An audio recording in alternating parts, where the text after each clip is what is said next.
Hello everyone, welcome to my YouTube channel. Today I'm going to show you how to create folder in Telegram. Now click on the three bars in the upper left corner of the screen to open main menu of Telegram.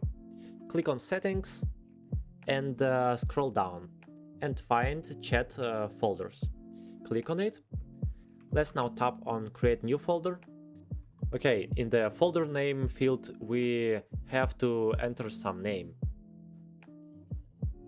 For example, let's type folder 1. Okay, after that we need to click on add chats. Good job, and now we need to add some channels in this folder. Now we need to click on the check mark at the bottom right of the screen. Click on it. And that's all. Now let's go to the main page. Congratulations, our folder has been added.